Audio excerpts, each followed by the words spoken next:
আমি কেমন নারায়ণগঞ্জ চাই এটা বলতে হলে আগে বলতে হবে নারায়ণগঞ্জ এখন কেমন আছে।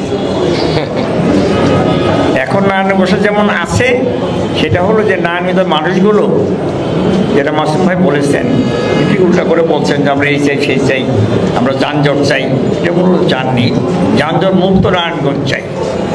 নারায়ণগঞ্জ মানুষগুলো 5 তারিখের আগ পর্যন্ত এমন ছিল যে নিঃশ্বাস বন্ধ হয়ে কখন মারা যাবে এমন একটা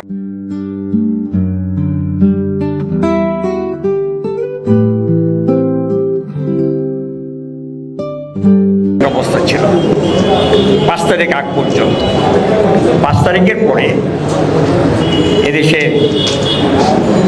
ছাত্র জনতার বৈষম্য বিরোধী আন্দোলনে এদেশের সকল মানুষ, শুধু নারায়ণগঞ্জের না, সারা দেশের মানুষ নিঃশ্বাস ফেলার সুযোগ পেয়েছে।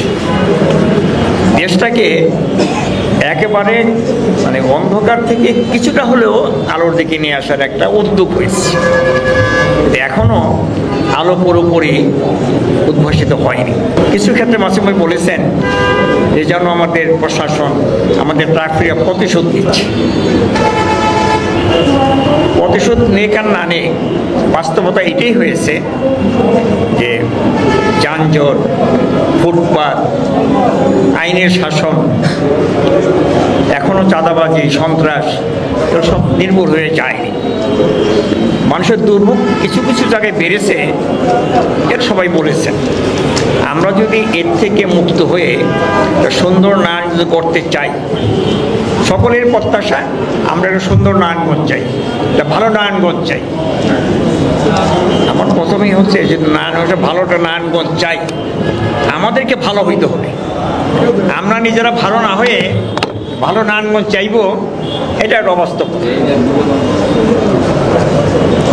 আমরা নিজেরা এখনো আগে যেমন ঘুষ দিতে অভ্যস্ত পেয়েছিলাম, এখনো ঘুষ দিতে কার্পণ টাকা দেয় না।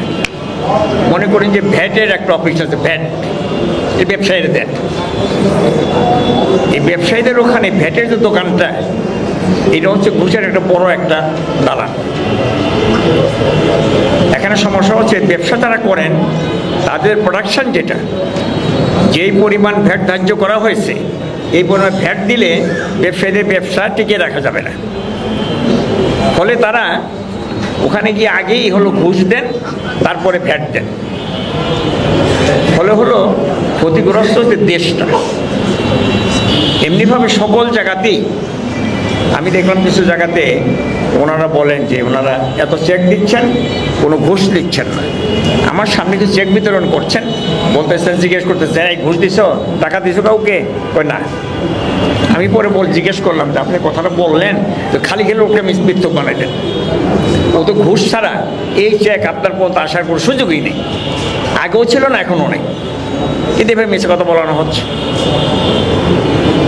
ঘুষ বলেন, দুর্নীতি বলেন, চাঁদাবাজি বলেন, সন্ত্রাস বলেন, যাই কিছু বলেন না কেন, আমরা নিজেরা ভালো না হইলে পরে কোনো কিছুর থেকে দেশকে ভালো করা, সুন্দর করা, এটা বলে যে তো সারা জীবন বলতে থাকবো এটা সুন্দর নারায়ণগঞ্জ চাই, এটা যানজট মুক্ত নারায়ণগঞ্জ চাই, এটা হকার মুক্ত নারায়ণগঞ্জ চাই, এটা মুক্ত ফুটপাত চাই, এই চাই সেই চাই, বলতেই থাকতে হবে। কিন্তু আমি ভালো না হলে, আমরা ভালো না হইলে এই দেশকে ভালো করা সম্ভব না। দেখেন, একজন লোক ছেলে আসছে আমেরিকা থেকে, থাকে ওরা, পয়সা চাষারার থেকেও নাক ঝাড়ছে টিস্যুতে। টিস্যুটা কোথায় রাখবে ও এ জায়গা খুঁজে পাচ্ছে না। ও টার্মিনালে গিয়ে জিজ্ঞেস করছে এটা কোথায় রাখবো। এই যে প্র্যাকটিসটা যেটা হয়েছে, এই প্র্যাকটিস আমাদের কি আছে? মানুষের খাবারের দোকানের সামনে নাক ঝাড়ি আমরা। আমাদেরকে যদি যারা বাস চালায়, তারা যদি মানুষের কষ্ট কথা না বলে, আপনি দেখলেন যে কি এটা অ্যাম্বুলেন্সকে ধাক্কা দিয়ে বাসওয়ালারা 4 জন মানুষ মেরেছিল। কত বড় দুর্ঘটনা, কত অমানবিক কাজ। অ্যাম্বুলেন্সকে ধাক্কা দিয়ে 4 জন মানুষ মেরেছে। এই মানবিক গুণাবলী যদি আমাদের মধ্যে, এই ট্রাক চালকের মধ্যে, বাস চালকের মধ্যে না হয়, তাহলে কীভাবে নারায়ণগঞ্জ করবেন আপনি?